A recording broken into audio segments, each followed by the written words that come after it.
Pecco Bagnaia has finally spoken out and expressed his anger at Ducati and Marc Marquez. Behind the smile and the sporty gestures shown to the public, there is a burning anger that has been suppressed. Pecco feels betrayed by his own team, as if there was a hidden scenario deliberately set up to pit him against Marquez in a fierce internal battle. Did Ducati really design this competition, or is there a much bigger hidden interest? Let's discuss it. MotoGP 2025 has only run its first 4 rounds, but the aroma of conflict and pressure has begun to waft sharply from the red garage of Ducati Lenovo. The team that has become a symbol of technical sophistication, engine power and on-track speed dominance is now facing a different challenge, not a threat from rivals out there, but from internal turmoil that is slowly starting to burn. When Ducati made the big decision to unite 2 big names, 2-time defending champion Pecco Bagnaia and title-hungry MotoGP legend Marc Marquez, in a single factory team, it was done with great calculation. It was not an emotional decision. Nor was it a blind gamble. This was a grand strategy. A bold strategy to create the most lethal duo and the most powerful team in modern MotoGP history. A move aimed at total dominance, but with risks not to be underestimated. In a candid interview with TNT Sports, Pecco Bagnaia revealed that all of this, the competition, the pressure, even the potential for conflict, was part of Ducati's own plan. I think Ducati tried to create the situation we are in now. Last year I lost the title because I made a mistake, Bagnaia said bitterly, but honestly. The 2024 season was a deep wound. Despite winning more races than Jorge Martin, Bagnaia lost the title only because of a series of mistakes and incidents. 8 missed points wiped out his lead and buried his dreams. Ducati learned from this and knew that one strong rider wasn't enough. They needed 2 gladiators in the arena. And then there was Marc Marquez, a rider who never compromised, who gave his all in every corner and every lap.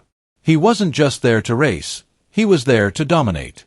A man who never played it safe, who always pushed himself to the limit, even if it meant falling and getting up again. And now, after overcoming obstacles and near career-ending injuries, Marc Marquez is back, stronger, hungrier and back to the peak of his form that rocked the racing world. Marquez isn't just fast, he's dominant. He's swept the first 4 sprint races of the season. He's won in Argentina, Thailand and Qatar. Only once has he failed to win a major race, and that was because he crashed in America. Bagnaia, on the other hand, has only won once, at Kota, when Marquez failed to finish. Marquez is now 26 points ahead of Bagnaia. The pressure has shifted. From the outside to the inside. From the other rider to his own teammate. And that pressure, slowly but surely, is starting to be felt on Bagnaia's shoulders. Davide Tardozzi, Ducati Lenovo team manager, has finally spoken more honestly about his team's internal situation.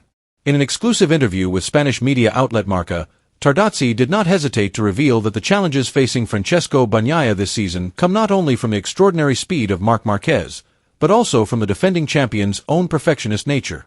Pecco is very demanding in terms of bike setup, says Tardozzi. He is not the type of rider who will be comfortable if the bike is not perfectly suited to his riding style. This is a challenge for his team because he demands perfection in every aspect. In other words, Bagnaia is a very technical character. He needs precise balance and a near-flawless setup in order to perform at his best on track. And Marquez. He is on the opposite spectrum. He is able to dance in the chaos, facing less than ideal conditions with natural instincts and incredibly fast adaptation. This is a big difference, and according to Tardozzi, it is now the key to Marquez's advantage on track. Although the tension on the track is growing and the aroma of competition is becoming more and more pungent, Pecco Bagnaia insists that his personal relationship with Marc Marquez is actually in a very harmonious state. Amidst the roar of the engine, the glare of the cameras and the bustle of the fans filling the stands, there is no hidden conflict, no drama lurking behind the paddock. There are no whispers of provocation to poison the team's atmosphere. At least for now. The atmosphere in the garage is very positive and pleasant, said Bagnaia in an interview. I am really enjoying this opportunity, to be on the same team as a rider of Marc's caliber. From the outside, many would think that there would be tension, but in fact we can support each other and maintain good communication. Now I can understand that our relationship can be very warm and full of mutual respect. It feels really great. However, the world of racing never really offers eternal peace. History has repeatedly demonstrated one important lesson. No matter how close and warm the relationship between two riders, everything can change in an instant when the World Championship trophy is within reach. Because behind the sincere smile and the friendly handshake, there is always a burning ambition, a fire in the chest that never goes out. And when the time comes, that respect will be put to the test. Because in this world, winning is not just about speed, it is also about how strong you are to resist the temptation to beat even the most respected.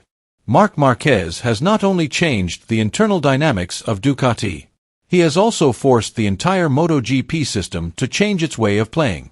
The incident at the MotoGP Americas is proof of this.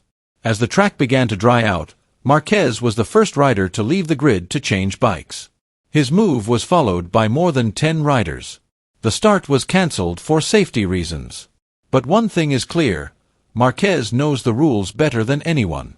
This is not the first time they have changed the rules because of me, Marquez told DAZN. We compete. There are moments of improvisation that nobody expects, and it just happens. He compared the incident to the biggest moments of his career, flag to flag in Germany, pit lane jumps and changes to the spare bike parking rules. MotoGP has changed many times because of one name, Marc Marquez. This weekend the MotoGP stage returns to Jerez, Spain, the land that has given birth to great legends, the land that has witnessed the fiercest and purest battles in the history of motorcycle racing. This is a true battleground, a place where only the strongest survive. For the last 3 years Jerez has been the stage for Pecco Bagnaia's victories.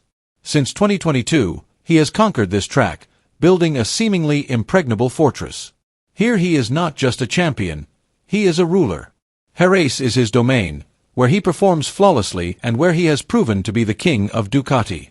But this time the biggest challenge comes not from outside, but from within.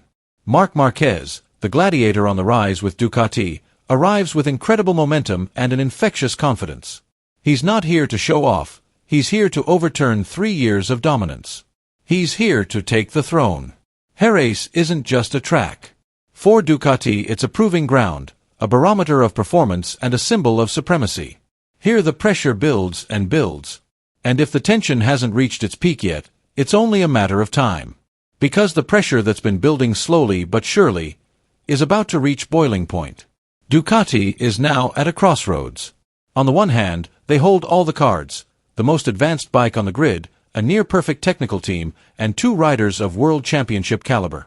There's no doubt that technically and strategically Ducati are a giant at the top of their game.